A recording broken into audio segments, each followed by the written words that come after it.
You're listening to Out of the Box with Rosie Tran. Please subscribe to us on iTunes and Stitcher and go on outoftheboxpodcast.com and click on the donate button and support us. We need money. We're running out of bandwidth. I'm here today with Ryder Skye, adult film actress and porn star. How are you doing today? I'm good, thank you. Good. I was really excited when I started doing research about you because I found out that you're a feminist. I am. And I like that point of view because I know that there's a lot of negative stigma around the porn industry and a lot of victimization of women. And you have kind of a unique and different perspective about it. Yeah, I know. It's kind of ironic being, a porn star and a feminist and all that, huh? Well, I want you to explain your point of view because maybe some people don't really understand how that would work. I am very pro-pornography. I do have some issues with women that do go into it because of, daddy issues or other issues like that, and they're acting them out. But I do think can be very empowering. So I'd like to hear your point of view on it. Yes, definitely. Okay. Well, I consider myself to be a pro-sex feminist. So I guess that's like a good way to put it. Pro-sex. I'm opposite of radical feminist for sure. I actually don't really agree with a lot of the radical feminist views. Actually, most of them. So what does that mean, pro-sex feminist? Okay. Well, first of all, feminism. It's weird because people always think of feminists as being, I guess, like, they say feminazis. They say feminazis, they think, man haters and this and that. But I mean, God, it's gotten so, I think that the idea of feminism has gotten so, I guess, confused and misinterpreted over the years. It's the whole definition of feminism is equality between men and women. That's what it is. That's what the definition of feminist is or feminism is. Equal. Well, there's a lot of, that could be said with anything. There's Christians and then there's people who are radical Christians, that, maybe the average Christian would say, well, I don't agree with that. They're protesting hate or anti-gay or and there might be a Christian who's like, well, I'm all about love and peace. Mm-hmm. So I think that happens with a lot of different, subject matters where someone will believe something and they'll be called, maybe I'm a Christian or I'm a feminist, but someone else may be called a feminist or Christian and their ideology is totally different. Yeah. And I think, too, the people who are like known activists are usually the ones who are like radical feminists who are really trying to change something. Like, for example, like for the radical feminists, like, you're like, I'm a cute feminist. I don't have a dyke haircut. I'm cute.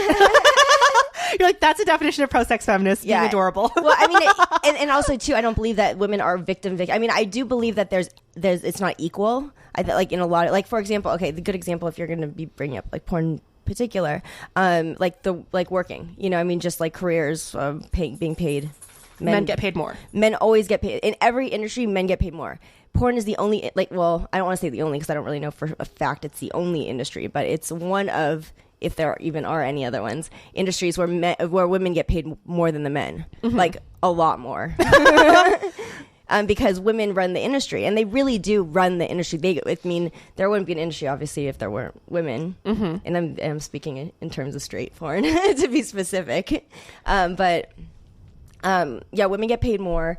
They, even in a lot of the bigger companies on the corporate side, a lot of like executives or even people running the companies are women. People don't know that. Former actresses or just women in general? Yeah, Vivid, Steve Hirsch, he owns Vivid, but Marcy Hirsch has a huge part in that. She like runs a huge part of the company. So do you think it's a negative and false stereotype when people are saying that women are being that women in pornography are being victimized, they're being, abused and exploited? Do you don't think that's true? No, I know I know from, okay. For your personal point of view. Yeah, I've been in the industry for about 6 years now. And I can honestly tell you that we make our own decisions of what we want to do. And so, even just who we want to work with. If we go on set and there's somebody who, we just are not working well with or is not treating us right, we can leave. We can walk away. We are our own bosses. We could do whatever we want. And since we're the ones who bring in the money, we're the ones that matter. Our opinions are the ones that matter. And so we have a no list of people we want to work with or we don't, companies and, guys, whatever. So what makes a guy get on this no list? Like what? You don't have to name names, but tell me, I'm working with you. I'm like, a dude. I'm like ready for the scene. What would a guy have to do, a male porn star, for you to be like, oh my God, I never want to work with you again? Oh God. I have a pretty small no list because I guess I don't know. Maybe I'm just really tolerant. But okay. Well, for me, this is a good example. I have a size limit. Okay. I do, because you're very petite. I'm very, very small in every way. I have everything. And so I just can't. I mean, I've already been through I've actually been in the hospital before. Oh my gosh. And so because of that, I just know that, I have a size limit. And so I have a size limit too. yeah, I mean, the whole size. I think a lot of women have a size limit. I mean, guys always think that all girls are size queens. It's so funny too, webcam, and people always come how big can you take, or how big do you like? And I'm like, I actually don't really like big. I like normal. Dr. Drew talks about that. He talks about how, because a lot of guys will call, Loveline, and they'll say, oh, I'm so embarrassed because I'm not that well endowed. And he's like, a lot of women don't want that. I think that is the stereotype, that women want these giant throbbing penises, because I've been with men that were very large, medium, small, all sizes. And one of the guys that I was with that was very, very large, it was physically painful. Yeah, I was like, this hurts. It does not feel good at all. I feel like I'm giving birth or something. I don't like this at all. But I do have an issue with extreme small. I was with one guy that I kid you not, he was his member was the size of a finger, and I was like, okay, this is weird. Was it is it in? I can't tell. I couldn't feel anything at all. And I just felt it was I didn't want to be, I mean, he tried to make up for it other ways. I think that stereotype is true, that guys that are super small kind of have a big ego, or he tried to spend a lot of money on me and stuff like that. But so I have an issue with extreme small, but most guys are just average size, and it's fine. My whole theory on that is it really matters just how they're, how they know if they know how to work it. Really, that is true. Yeah, that is so true. Because I mean, if they know what they're doing, and they, then they can usually work with what they have. That is so true. And there was another guy that I was with that was, I would say, small, medium. He wasn't super big, but he was definitely smaller than average, and he definitely knew what he was doing. And I was like, whoa. Yeah, it could be surprising. I mean, it just matters the guy really, because then the guy can have a big one, and he can know he does, and that he thinks that's enough, and then they could be horrible. That is so true. Yeah, that is so true. So it's it doesn't really matter what size it is, unless it just depends on. Yeah, no, I've gotten that too, guys that are just basically I got a big dick. I'm like, so what? I know, right? You're not what? Okay, whatever. And that means, so I totally agree with you with a lot of stuff you're saying about pornography in this country. What would you say about women who are maybe in Southeast Asia, and the porn industry is controlled by the mafia or other things like that? That's a different story, right? Yeah, I mean, it really depends on. Yeah, it depends on that's a whole different society. And different way of thinking and everything like that. I mean.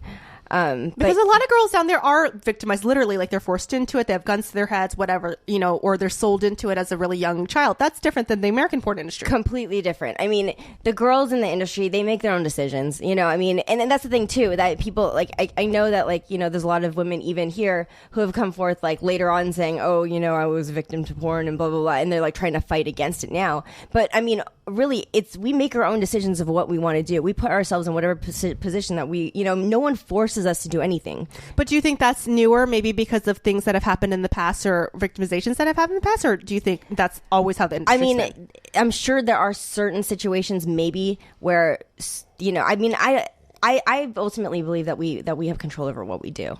I mean, in porn or just in general? In general. And so, there's no one, it's not like people in porn have this power over you all of a sudden because you're in it. I mean, it has nothing to do with that. We make our own decisions, and a lot of the people too who have gone back and said, oh, I was a victim to it. It's usually because their family found out, and all of a sudden they're chastised for doing it, and so they have to prcome up with something in order to protect themselves. And so it really is. I mean, saying that it's that they're victims is honestly, I think it's kind of a cop-out, because they don't want to take responsibility for the fact that they went into the industry. Yeah, that they made the decision to do it. And yeah, maybe someone would kind of coerce them, but ultimately, if you make your own decision, nobody can tie you down and force you to do anything. What was that show on HBO? Do you remember that it was about the industry? Was it called The Business? There was a show on HBO, and it was about porn producers getting girls into the industry. I can't remember. It was The Business of Sex or something. I can't remember what it was called. It was on a couple years ago.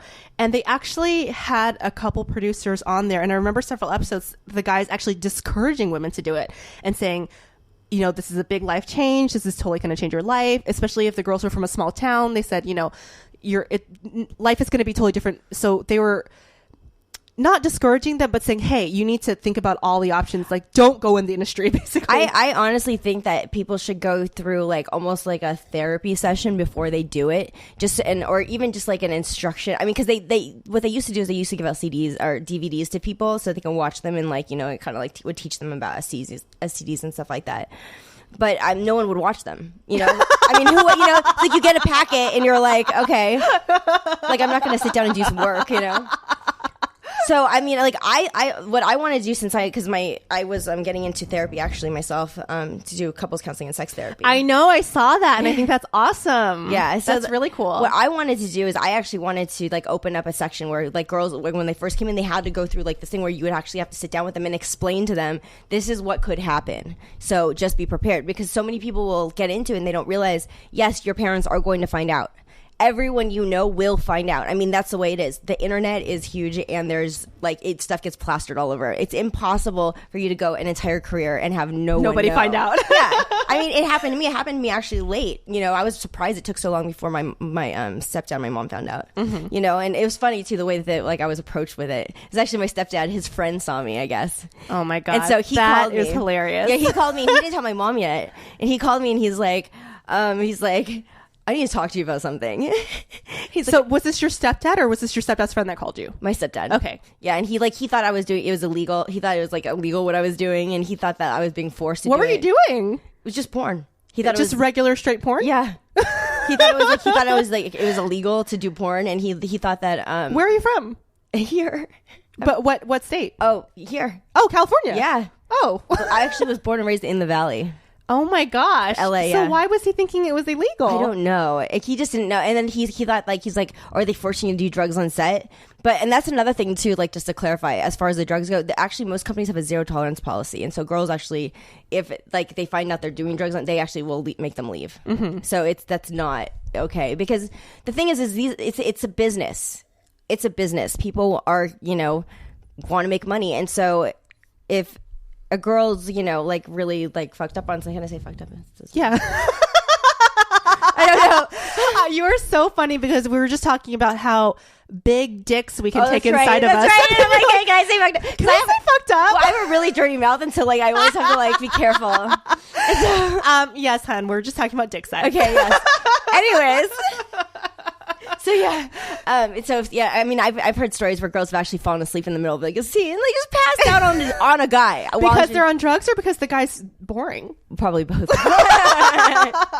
But yeah, and so usually they'll be sent home because they're going to do a bad scene, or it's like not going to be, or it's not going to be worth it. You know what? Is that the reason? Because I've seen scenes before where the girls just look totally not into it, and I'm like bored as an audience. Well, that's actually probably because a lot of people too, and this is really surprising. People don't understand this. Actually, a lot of porn girls don't really like sex. Really? Because porn sex is different than regular sex. And Explain. Oh God, there's so many things.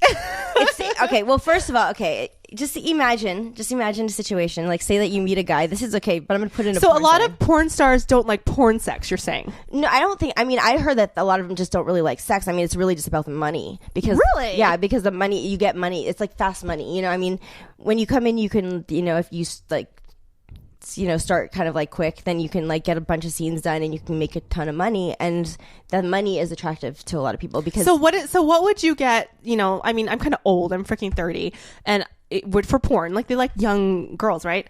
Is that true, or doesn't right now the young and new is in. Okay, so say I decide to quit stand-up comedy, quit podcasting, and I want to go into the industry. How much could a 30-year-old Asian chick make it doing a scene? Oh, you could probably do well. Really? Yeah, totally. Even though I'm like not the like 19-year-old pigtailed fresh-faced girl? Well, you're new. First of all, they like new. Okay. And you're Asian. See, I don't count as Asian. I'm half Japanese. I know, Japanese and white, right? Yeah, but I don't count because like I can't do any of the Asian ones, and I always want to. I want to do like the Asian theme like movies, and like no one will hire me for those. You're so funny. So how much can I make doing one scene? Oh, well, usually, okay, well, you would shoot a bunch of movies in a row, it's right? different now because it's changed a lot. But like compared to when I first got in, if I compare how much I was like making per scene then, because of the internet's making it cheaper, or because everyone can get free porn, and so the industry is just, I mean, it's dying. People think it's gonna be like, I mean, it's not gonna go away. It can't really go away, but people think that it's going to continue to get smaller. And so say 5-6 years ago. 5-6. Well, I'll just say an average between the two. You could probably make $1,000 a scene, and so, but that's the thing too. You don't get like residuals or anything like you do with like. How long does it take to shoot a scene? Oh, a scene is like you can do a scene in a couple hours. Because I mean, I know the scenes are like 15 minutes, half an hour, but then you got to do retakes, right, or reshoots. No. It's different. It's different. Yeah. All you do is an average day is basically going to set. And sometimes they have a makeup. Now they used to always have makeup artists, always, but now they're like, companies are cheap and they don't have as much money. The cameraman's like doing your makeup. No, you have to do it. You have to actually come. They trust you enough to actually come makeup ready and like look good, which I think is kind of funny. Thank God I learned how to do my makeup. But yeah, you have to come camera ready, or you go there get your makeup done, and then they do pretty girl shoots. Are considered pretty girl pictures. Where you have your makeup before you get all smeared up. Yeah, well, it's just like kind of like little like glamour shot type things, posing, just whatever. And then the guy shows up. So the guy comes later, so he doesn't actually have to be there as long as you do. You do more work. Yeah, so you're getting paid more. So you're getting paid more. Yeah. With that, and because we saw the actual scenes, not them. No, just kidding. They're just a penis. So yeah, then you do, and then the guys come in, and then you do stills with the guy. Sometimes they'll do like they call them prom, like Penthouse style. How Penthouse magazine is, how they have the girl. It's like a still of pornography. Right? Yeah. And so they do those, and sometimes they'll do what they call like prom pictures, where they have like the guy and the girl together. Usually for features they do that. And so yeah, you do sex stills, and so that's when it's like, okay, freeze. Don't move. And the guy's sitting there going, okay, now that's a crazy thing is the guys have to stay hard through this, and they have they can't move like when they're taking the photos. I feel so bad for the guys. They're like, so okay. What is changing about the industry? Just the free pornography, so girls are getting paid less and stuff like that, but it just seems like there's more porn. Am I just crazy, or is it because it was more hidden before behind the black curtain of the Video Plus, and now it's like just on the internet everywhere, or is it just the same few companies making it? No, there's a lot, and the thing is a lot of the companies had just a ton of content, and so there's a lot of there's always been a lot of content. It's just you had to pay for it before. And now it's getting free. Now, I mean, you can get my scenes anywhere for free. People are, I was webcamming, and people are like telling me where, oh yeah, I saw it on this website, and I'm like writing it down, going, okay, I'll go check it out. And the thing is too, is I don't even encourage people to like buy my stuff anymore, because there's no point. Because you don't get residuals. Well, no, not even that, but it's like, it's so easy to get it free that I don't even like push the whole like, oh no, pay for it, because it's But you don't get, you don't get kickbacks from the sale anyway. No. So really you get paid for the scene, so it's just more important that people just like you. Yeah, well, yeah, and what the smart thing now to do, because of the fact that there's not as much money, there's not as much work and all that, is now really the only porn that you could pay for now is like webcamming, and that's why webcamming became so big, because it's like the only non-free porn. You can't really get live for free. I mean, maybe hackers can figure out how to do it, but it's, are you dancing at all or no? No, I actually I fell off my balcony. Oh my god. 15-foot balcony, I fell off of it. Well, I wasn't really thinking, and I thought I could jump it, and I slipped, actually. But why were you jumping? Oh, it's a long story. Was Romeo at the bottom? Juliet, jump. My ex-boyfriend was leaving, and it was a weird situation. Were you guys fighting? No, it was out of nowhere. He just like broke up with me, like literally out of nowhere. It was so bizarre. It was like literally so bizarre. Like we weren't even fighting at all, and all of a sudden he's like, I can't do this anymore. Starts walking out, and then you just jumped out the and no, I didn't. And so like he was like gone, and I'm like what? I'm like wait, and I started running after him, and then I looked because he was already on the bottom, and I like looked down to see if I could jump it, and when I did, I was going so fast that I slipped and I fell down. So no more dance right in front of him too. He's like, this is exactly why I'm breaking up with you. He thought I did it on purpose. I'm like, oh yeah, I'm just falling off balconies. I'm like, what? He's like, this is exactly why I'm leaving, hun. Because you're just jumping off balconies. Yeah, it was insane. Yeah, but the crazy thing is I didn't break any bones at all. That's good. But I screwed up my ribs, and so I can't dance anymore. At all? Or until you are healed? No, at all. I mean, it's been years now. That was a long time ago. So back to what you were saying. This is really interesting to me. So a lot of porn girls don't like porn sex or sex in general? I heard it's sex in general, that it's like kind of just like an act that they do. I mean, I don't know, because me personally, I love sex. I think sex is awesome and totally important and necessary. So why do you think a lot of these girls are getting into it? Is it just for the money? Is it because it's totally just for the money? Okay, this is take someone from a small town who probably, like, I mean, because it's 18, right? 18 is the age that you can get in. So you're 18 and you're out of college. I mean, you're out of school and you probably are not going to college for whatever reason. Say you don't have, the money to go or whatever reason. Okay, because a lot of girls don't go to college. What are you going to do? It's like your choices of jobs are like what, McDonald's or porn. You can make, minimum wage, or you can make $1,000 a day. Mm-hmm. It's like, I mean, that's what's so attractive about it. But the problem is that they do that and then they make a lot of money and they blow all their money and then they get shot out. And so no one will hire them anymore because they're just done. Mm-hmm. And then what do? They're kind of screwed. It's like that. So what do they do? What do a lot of the girls? Because I heard, I know I've heard that it's hard. There's a high turnover rate in porn. So what do the girls do? I mean, escorting is always a fallback for people because once you do porn, you can make a lot of money escorting, and that's even easier money because it's like an hour you can make $1,300 an hour. Mm-hmm. I mean, that's like super attractive to people, but then even too, you're eventually you die out from that. So it's really just, I mean, a lot of people just run out of money and they end up just screwed. And maybe they get a sugar daddy. I don't know, but I mean, you don't have girlfriends in the industry who are like getting out of the industry, and you're like, well, what are you gonna do? Actually, to be honest, I kind of like. I was married when I first got in the industry, mm-hmm. and so I made a very big separation between like work and my personal life, and so I didn't really spend that much time with people. The only time I really did spend time with people in porn were like at events, or like parties, like that were specifically for industry. But besides that, I just I never date. One of my rules: I never date guys in porn. That's smart. Like in any area of porn, like any area. It's like, well, the thing is with the porn industry is it's like high school. Like I always it's the easiest thing is to do is to compare it to high school because that is exactly how it is. I mean, gossip, this and that. I mean, it's so ridiculous. It's so ridiculous. if someone's dating somebody, then everybody knows and everyone's talking about it and all this stuff flies around, and it's just like, I just wanted to stay out of the drama. I'm like, I don't want to be involved in the drama. I don't ever want to be like, the person everyone's talking about because it's like, it's such bullshit. So like, I always stayed away from it, and that was the easiest way. And then also too, because I was married when I got into it, it was necessary because I needed to have that separation because of the whole aspect of the fact that it's not real sex. I mean, there could be some maybe some intimacy, but it is all temporary. It's just for the moment, and it's really like, here, I'll explain to you why it's different. Explain to me porn sex. Okay, like first of all, you don't get to choose where the scene is going to be. Okay, so it could be anywhere. Like I've had sex in bathroom stalls, like on sinks. I've had sex on haystacks at 1 o'clock in the morning when it's freezing out. It really feels like work. You're saying. Okay, and granite countertops get really slippery. I've actually had to like stick my feet in drawers and hold myself in place on like those as I'm slipping off. Like, oh my god! And when you like have to pry yourself off of those after, you're like, oh my god, it hurts. So basically, you're selling this fantasy, just, kind of like dancing. Girls that dance, they're selling a fantasy. Guys go in, whatever, they want to escape their workday or they want to escape getting for their wife. They get to see a beautiful, sexy woman, pay for a lap dance, whatever.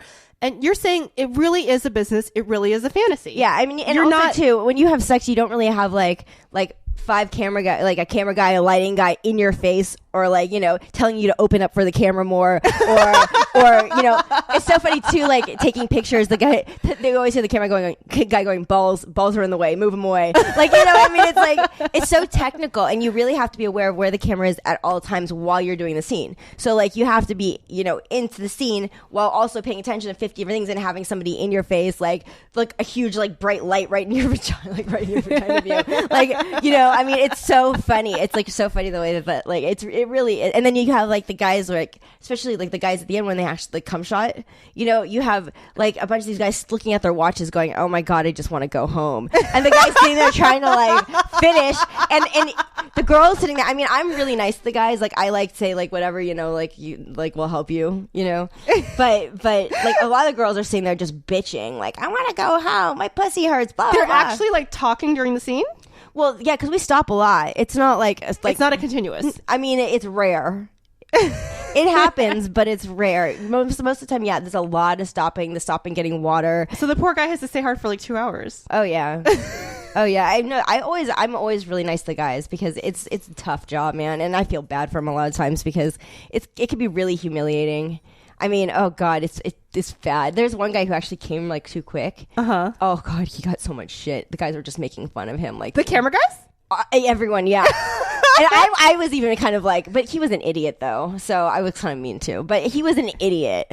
He was an idiot. I can go into detail about the story, but he was a moron. I want to hear the details. No names. I want to hear the details. He's okay. So it's first position, and he comes like, because I'm like I said, I'm really small, right? So I'm really tight, really really small. So we're in first position, and he just like comes in his hand. He's like, oh, and the director goes, "Did you just come, dude?" And the guy's like, she was so tight. And he's like, are you kidding me? And he's like, okay, if this happens, you're supposed to say something beforehand. You don't just, he's like, are you kidding? Or he's like, and George, just stop. He's like, oh my God. And the guy's like, it's okay. I can get hard again. Was he new? I don't know. It was in Florida because I'd fly out sometimes. They'd have me fly out to do scenes. And so he goes, it's okay, I can get hard again. And so he's like, okay. Because some guys can, very rarely. And so he goes in the bathroom and he's sitting there just like trying to get hard again. And we're all standing out there going, oh my God, you've got to be kidding me. This is such a fucking waste of a day. Because I mean, really, all the crews there, I mean, they put a lot of money into each scene. And so if someone blows it like that, which they actually did post the scene. Blows it. No pun intended. They actually posted the scene. I couldn't believe they posted the scene because I don't know how the hell they did. I don't know how they got even a scene from it. But so the guy's sitting there, he's in there, he's like trying really, really hard to get hard again. He comes out, and so we try like in doggy or something like that, which is my worst position. I hate that position, but because it hurts you. Right? Yeah. And so, but usually I'm very tight as well. So, yeah, you know. I'm a petite Asian girl. Yeah. So like that one, like usually it's like easier for the guy. Yeah. You know. So he goes, he can't do it, and so he goes, well, maybe if I go into reverse cowgirl. I'm like, are you kidding me? You do know what gravity is, right? Like, what is wrong with you, you moron? He's like, maybe if I'm like, it's not gonna work, and he's like, no, I think I'm like. So all these guys out there that are watching porn at night, watching porn, on the weekends or whatever, fantasizing, oh my God, these guys have the dream job. You're telling me that it's not what you think. It's not what you think. I mean, if a guy can do it, if he can do it and he's like a solid performer, then he's got it made. He totally does. I mean, he still has to put up with a lot of bullshit, but for the most part, yeah, I mean, he does have a great job. He does, but it's very rare for a guy to be able to do what these guys can do because that's why there's not that many guys. And I kind of agree with you because just in general, some of the guys I've dated, I mean, I've dated some Minutemen. Some guys can barely keep it up for like, a minute, 2 minutes. Maybe because I'm so tight, Ryder. Yeah, it probably is. No, seriously, it probably is. Have you ever had that excuse though? Have a guy go, you're so tight, I just couldn't hold it in. I've had a lot of guys say that. I've had a lot of guys say other things, but like I haven't had sex in like a month or something like that. I've had guys last really, really long though, and that's been kind of a nightmare. Yeah, marathon where you're like, okay, can you just come already? It's fun at first, but then you're kind of like get tired and stuff like that, or get bored. Yeah, or get bored. And so I kind of like a medium. I'm a medium everything, medium size, medium guy. Too big is not good. I've been with a couple guys that were really, really, really big, and it just was. Can you have multiple orgasms though? Multiple. I can't. I'm really weird. I had orgasms since I was like really, really young. Like when I think I had my first orgasm when I was like 12 and I gave it to myself just masturbating. But I know a lot of women, or like I've heard on Dr. Drew or other psychologist things saying, oh, some women can't physically come until they're like in their early 20s because of their physiology. I'm like, what are they talking about? I don't know if that's true. I know it's usually mental. I've heard that. I've heard that it's mental. And then I've heard, some women, it's like their physiology doesn't connect correctly or their mental blocks, or I don't know. And then I know if you're molested, then sometimes women will disassociate with their vaginal area and their brain, and so that can cause lack of orgasm. But I mean, I remember having, I think my first orgasm when I was at least 12 or 14 masturbating because I was like, something is going on down there. I wasn't. I didn't have my first orgasm until I was like 24. Really? Yeah. No, I was like, I talked about this in other podcasts. I was like shoving bananas up there. I was like, oh my God, that's so funny. And then what made it even worse is I had a very, very traditional conservative Asian parents, and my dad was really, really strict. He wouldn't let us talk to boys. He wouldn't let us look at boys. He told us that if we ever brought a boy home, we had to marry him. And so I think that whole like, they have that negative, they kind of have that, dragon lady sexual stereotype about Asian women. And I think it kind of comes from the fact that there's a small truth to it. The strict Asian conservative parents thing, because I know for a fact that my dad telling me not to like lust after boys it was like a forbidden fruit. Like I wanted to find out more. Oh yeah, I think that usually is what happens though. Anything that's like stressed not to do, you want to do more because you can't do it. You can't do it. Yeah. So I feel like if my dad would have just let me do whatever, because I remember once I was in the 5th grade and a boy called home because he was sick from school and he needed homework. And I think he just called me because I always did my homework.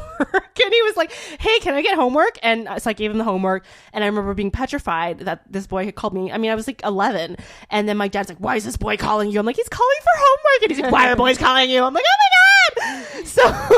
So I think that I was physically horny. I think I had way more hormones than the average kid, because I remember thinking about sex a lot, fantasizing about sex. I found like a dirty magazine my dad had. So for some reason I was over sexualized, and then on top of that my dad was saying don't talk to boys, don't look at boys, and it was making me like even crazier. I was like, I do boys.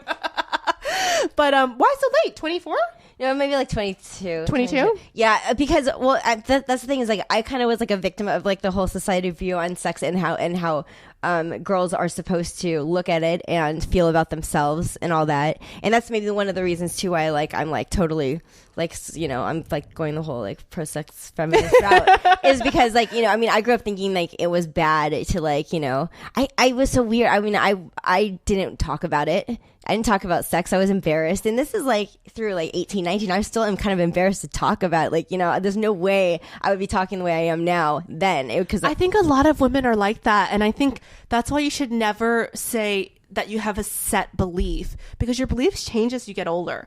It wasn't even that I believed one way or another. It was that I just were you raised that way? It was just my environment. I mean, I don't remember my mom really stressing either way either. It was just that's just what it was. It was like an unspoken thing that you just like don't really talk, or it's illegal. Yeah, like I didn't even like masturbating and all that. Like that didn't come till way later for me too. Like I just didn't do it. I just didn't. It was bizarre, and it was like embarrassing even to be alone to do it. Like I was like kind of embarrassed, and it's so stupid. I think maybe it was self-inflicted because my environment was very conservative, and my parents definitely did not talk about sex at all. And I wasn't raised in specifically, I grew up in the South, was pretty conservative, but I just was horny. I was like, something is going down there. I need to shove something there. Something was going on down there. I'm telling you, I had like hormone rage. Like I had crazy acne all over the place. I was just like, God just took a giant thing of hormones and shoved it inside of me. I think I was probably just a late bloomer overall then. I mean, that's probably the difference. I think that, but now a lot of the girls are having sex really, really young though. Like I know that girls are having sex at 12 years old. That's crazy. But that's too young. But I heard, and this is like just a theory, but I think it makes sense, is that it's because of them pumping all the hormones and stuff in the meat. And so I could see that. Yeah, that the girls, like kids in general, are maturing faster because of all the crap that they're feeding them. Okay, so I like the idea of pro-sex feminism, very, very positive. But what do you say about girls that are, because I have a lot of friends in the adult film industry, and I have met girls that maybe they're not aware of it, but they definitely are using porn to get over some daddy issues. And so they are kind of like being exploited, but they're not realizing that they're being exploited. Well, I mean, let's see. Well, being exploited, I mean... They're using it, they're using the male attention... I'm not going to name names, but they're using the male attention to fill a void. Right, it's more of a destructive pattern, is that what you're saying? So they are kind of being victimized in a way because they haven't gotten therapy, they haven't gotten help, but that's not really being victimized, though, and there's no one really victimizing them. It's just that their way of coping with something, which is not healthy. Mm-hmm. But that's something that they're doing. And if they do not get therapy and they don't get help for what their problems are, that's them. That's their responsibility. It's not somebody else doing anything to them. They chose to go that route to do that. I mean, really, because when you're an adult, you make your own decisions. And so the industry's not, I mean, they're not victims of the industry. They are just using the industry or using that particular, you know, in order to fill their unhealthy void. Yeah, to make them, to do, you know, make themselves feel better or whatever it is that they need from it. So you're saying porn is not inherently anti-woman, anti-feminist because it's run by the industry, by women. You guys are making your own decisions. We get, I mean, like, the girls get treated great. The guys get treated like shit. I mean, it's true. You know, I mean, the way you guys are all pointing. You came too soon, you loser. Oh, it's horrible. It's horrible. Oh god, they were making fun of him so bad. That guy, it was so funny. He was such a douchebag, though. What are you gonna do? But so you're saying the girls are getting treated great. It's not, you know, this anti-feminist whatever. No, and that if women are using it to fulfill negative things, it's not because of porn, it's just because of their unhealthy habits. It could be anything. They could be doing drugs, they could be doing, it's not because of porn. No, okay. It's not. It's just that they just found that and they realized that it is like something they could use in order to, you know, deal with whatever they're dealing with. And also too, the whole like theory on that, like most of the girls in porn have been raped, like they say 30% or something like that have been raped or molested or something.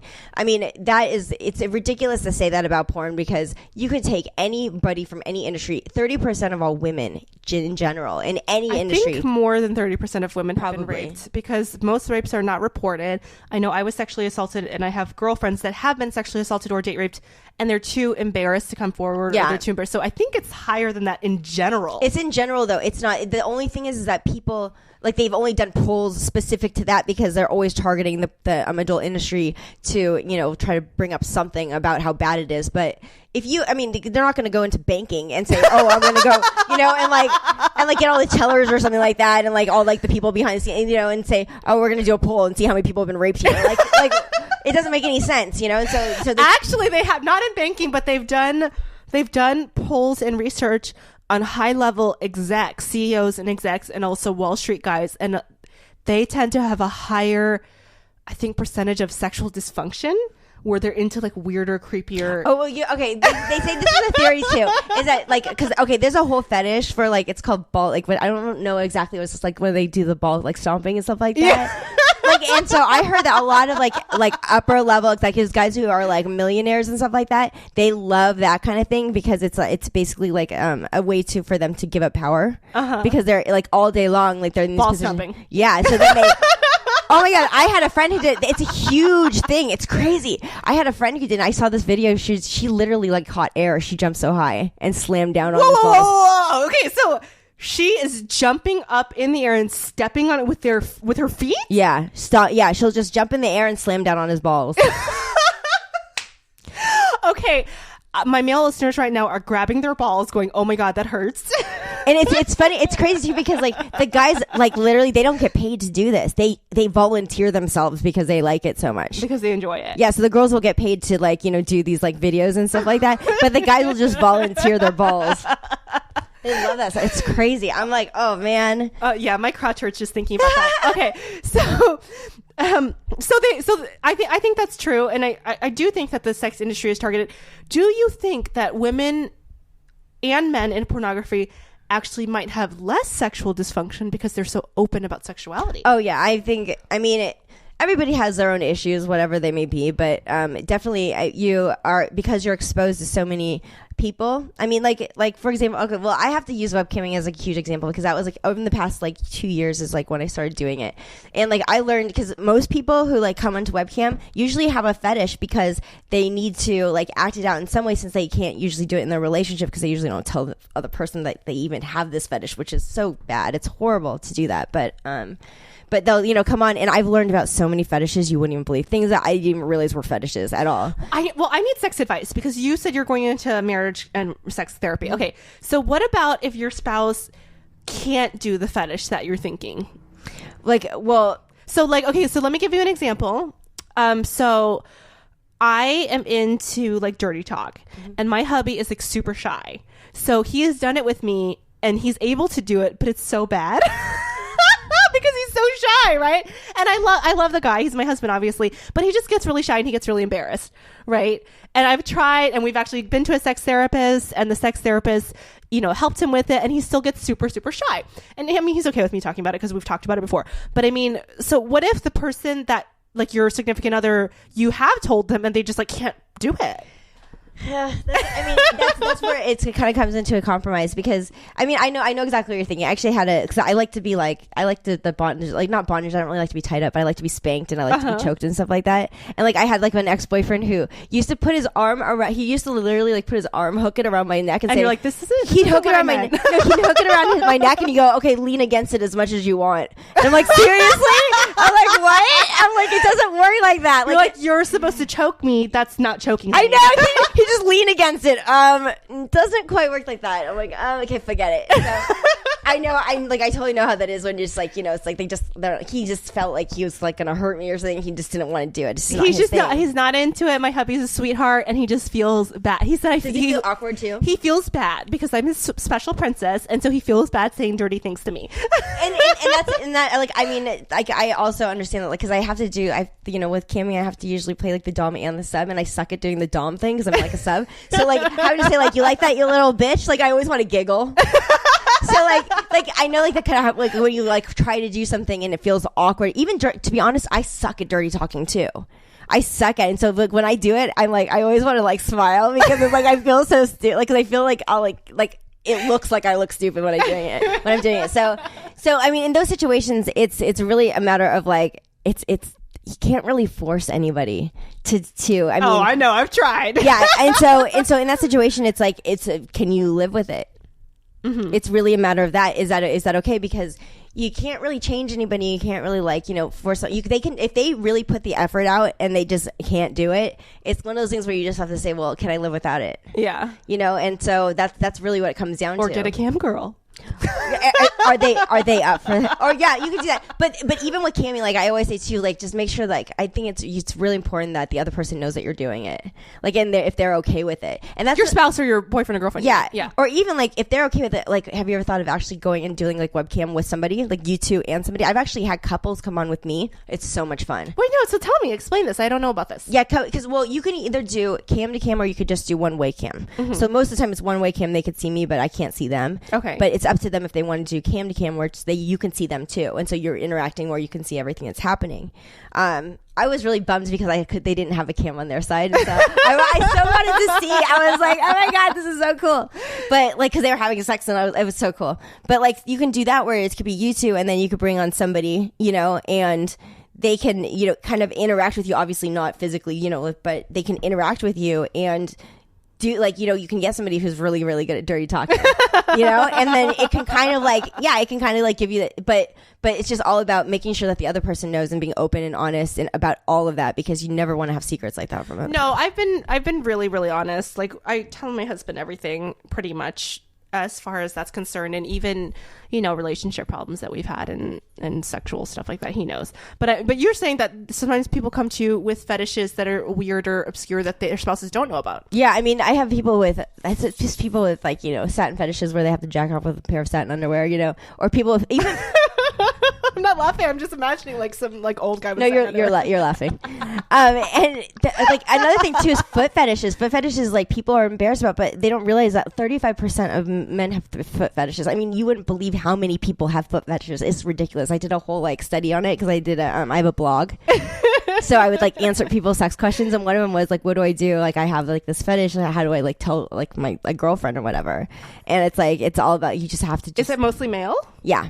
So what is the origin of foot fetish? Is it a dominance thing? What is it? Or is it just they like cute feet or what? It's just a fascination and like just something that like this, it's kind of like the way that they look at, like guys usually look at boobs. You know how they sit there and they look at boobs? It's like an ass guy, a foot guy. Yeah. It's like whatever, like, yeah, it's think about that same thing, but with feet. Like I would have guys, like I know things like guys in the industry with foot fetishes, I would like get a random text going, which kind of shoes are you wearing right now? And it's like so silly to me because I'm like, what? And I actually have a thing. I hate feet. It's so funny. I hate feet. They gross me out. I do too. Right? I am so disgusted by my husband's feet. They look like hobbit feet. First of all, he has hobbit feet, and I'm going to make fun of him because he edits all of the podcasts, so he's going to listen to this, and he knows that his feet are disgusting hobbit Most guys have gross feet, though. Maybe that's why girls don't really have foot fetishes. Yeah, girls are like, get your disgusting feet away from me.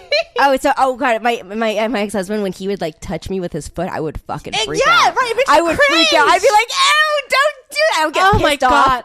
Yeah, I had an ex-boyfriend that used to rub his feet on me, and I'm like, get your disgusting feet off me. And they're clammy, they're disgusting. Girls have cute feet. They're little, they're petite. You know, we have like cute little toenail polish. I could see how, you know, a woman would have foot fetish. On camera, I get like guys coming in going, can I, like, what kind of, like, can let me see your toes or whatever, because they want to see what kind of nail polish you're wearing. That matters, you know. I mean, it's and also too, I mean, I've had people come in, they say, can I see your feet? You show them and then they leave the room. And you're like, what did I do? Oh my God, are they that bad? Like, it's so funny because like, it's like, I don't know if there's like a type of foot that guys are into, but foot fetishes, I mean, I have a regular on camera, like I do the like foot jobs, and so I have like a toy and I do like a foot job. I feel weird about my feet because I think that I have very, very cute feet, and they are cute. Like, I don't have any weird warts or moles or anything like that, and they're cute and they're petite. But then I have like they get sweaty. I'll have them in ballet flats or like flats with no socks, and they get like gross and disgusting. And I just feel like I feel disgusting. Like, I don't know how a guy could find it sexy. Yeah, I don't know. But then if you think about any other part, like, I mean, you think about even like boobs, it's like really, what are they? They're just 2 mounds of fat. They're just udders. They're just 2 mounds of fat. It's like, what is it? What's the big deal? Who knows? I mean, you know, it's just a thing. I don't know. I mean, I like playing with mine though. but that's just me. She's rubbing right now. But if you think about though, it is 2 mounds of fat. Guys usually don't like fat necessarily, so why would they like that? Who knows? I mean, I think it's because there's that erogenous. It's supposed to be a sexual area, so there's like a taboo or whatever. So what do you do? What do you do? What don't you do? So you said you get to pick what you like. So, you know, what's your specialty? My specialty? Blowjobs. I'm really good. It actually became my specialty because I actually stopped working for it's like a year and a half because I was supposed to be off for a month to get my boobs done. It ended up being a year and a half and 4 surgeries later because the doctor screwed up. Oh my gosh, what happened? My skin was really thin, and because of the size that I went to, it like. What were you before? I was a 32 double D. Now I'm like an E. Mm-hmm. But because I already had a surgery before that. Like, I've had now I have had a lot because of. What was your original? I was barely A. Oh, yeah, and so because the surgeries, whatever, he didn't take that into consideration when he did it. He didn't really care. But and so when he put them in, my skin was so thin. Oh my gosh. I know this is going to be first scary. I had a capsule, and so it was like when you have the scar tissue, the yeah. capsule is and it keeps contracting until it gets really, really hard. Mm-hmm. Well, that was one thing, and then it was so thin that you could actually feel the implant, you could feel the edge of it, oh my gosh. and he did him too close because he didn't mark them. It was horrible, and he was such a dick because when he found out what I did for a living. Because he didn't find out right away. When he found out what I did, then he didn't want to work on me anymore, even though he needed to fix what he had screwed up. So it was a mess. But so did you get your breast implants for the industry or just because you wanted big? Oh no, I got it when I was 18 years old. I was there. Oh my God, I'm because everyone used to make fun of me when I was in high school, and so I'd be because I had small boobs and okay. So also too, since I'm Asian, I had no ass and no boobs. I'm I needed to get something. I'm I should either have an ass or boobs. And I have no ass, so thank God I have the boobs. So who's Asian, who's white? My dad is Japanese. Oh, okay. And my mom is Caucasian. She's red hair, freckles, blue eyes. She's white. She had yellow fever for a couple years. Although she's been blonde for so long, she thinks she's blonde now. So she gets offended by blonde jokes. It's pretty funny. And how did they meet? Oh, my mom's car broke down in the office building she worked at downtown, and he just happened to come by, and he's she's can you help me? And he's oh yeah, I can help you. Is your stepdad Asian too, or he's white? Oh no, he's white. Okay, he's from Texas white. It's so funny. They're total opposites. Is your dad remarried? He did get remarried to this total bitch. She was a total gold digger. Oh my God, she was so obvious too. They spent a year on the prenup because she wanted everything, and he was what does your dad do? He made life-scale mechanical dinosaurs that he rented to museums for educational purposes and stuff. That sounds very intelligent. I used to work there. I used to make the dinosaurs. You sound very smart. Oh, well, yeah, that's debatable. Okay, so what's next? You're doing, you're in the industry, you're working, but you're also studying to be a marriage and sex counselor. Yeah, I need to get back to school because when I stopped working, I didn't have the money to go to school. I had to actually take time off. And so then during that time, they said it took me too long to get my degree. And so now I have to re-enroll. Oh, Oh, Yeah, I know. So you have to. What does that mean? Do you have to take a whole semester over? Do you have to take? I think I have to just I think I'm not part of school anymore. I think I actually have to enroll in school again. Do 4 years again? No, I just try to get back into the school, and then then from that point I don't know. Somebody told me that you actually have to take classes over. I'm like, fuck that, no way. I don't think so. I hope not, because I was so close already to graduating, so I'm like, just don't want to deal with that. But so right now, since I just did my second scene back yesterday. But I mean, so you've been in the adult film industry, and then marriage and sex counseling. You could actually be a personality, like a host or host a show, do something maybe not as mainstream as the doctors or Dr. Phil, but something along those lines, because you have all these credentials and you definitely know about sex. Well, I can talk. I'm really good at that, talking a lot. Not that I have anything interesting to say necessarily, but I can talk. You can talk, and you're bubbly, and have you ever thought about that, like having some type of sex podcast or having some type of like radio show or TV Oh yeah, show? I mean, I would totally be down to do any of that. It's just a matter of if people want to listen to me. So, I mean, if anyone would actually want to hire me and then have people listen, that's a whole nother thing. But yeah, I mean, I would love to do that. I mean, I started in acting when I was 12. I actually have trained for over 15 years in mainstream acting. So that's like where I started. And so when anything like that has to do with entertainment, I'm like, you're like, yeah, of course. I'm from LA. I mean, who here doesn't want to do something in the entertainment industry? I mean, seriously. So what's the craziest fetish you ever heard? So feet is like just an average. Feet is like a vanilla. Oh no, right? Feet is like whatever. No, that's like a vanilla. Yeah, it's like everyone, whatever. Like if someone has a problem with a foot fetish, then something wrong with you. Because it's so mainstream. But okay, so weird ones. You want to hear weird ones? Let's hear a couple really, really weird ones. Okay. I was on cam. I had somebody he had a throat fetish, and I don't mean like a throat fetish. I mean like open your mouth really, really wide and put the camera pointed at your throat. And so like not like let me put my dick really deep in your throat. Like let me look inside of your throat. Stare inside of your throat. And I was doing it wrong. That's the crazy thing. I was doing it wrong. Here I'm thinking it's like easy. It was really hard. It's really hard to open your mouth that wide and then aim the camera where they want it, because apparently I was doing it wrong. I didn't know it was possible, but it was. But so were you doing webcam girl, or were you? I was camming. And he just wanted to look inside your throat. So I had to put the webcam like practically in my mouth.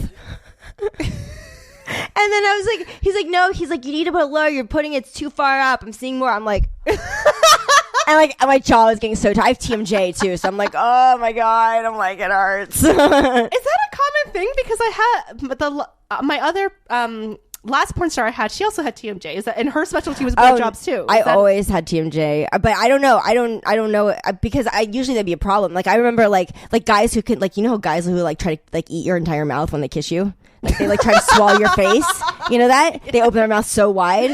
Well, like that, you'd hear the clicking constantly, because I'd be trying to keep. It's like, so it's actually kind of annoying. A lot of guys, I think, need lessons on basic kissing. I mean, you're in the porn industry, so you're with some guys that are more professional, but in general, I think a lot of guys need basic sex lessons and kissing lessons, because there's so many guys that don't know what they're doing. There's a lot of guys that are minute men, and they didn't. I was talking to a sex therapist. I was on another podcast, which is now retired. It's no longer on the air, called, oh crap, what was it called? I'm blanking out. I recorded it over by the airport. I can't remember.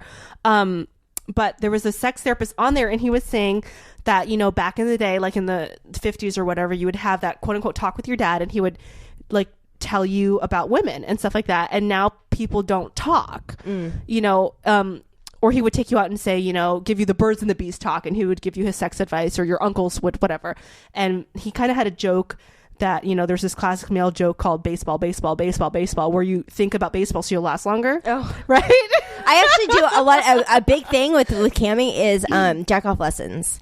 People ask if you'll do jack off instruction. I think a lot of guys need lessons, because I haven't been with 2,000 guys or anything, but I've been with enough guys, and most of them were not good. I've been with one or two guys that the sex was freaking amazing, and one of the guys was a complete nut job, but he was good.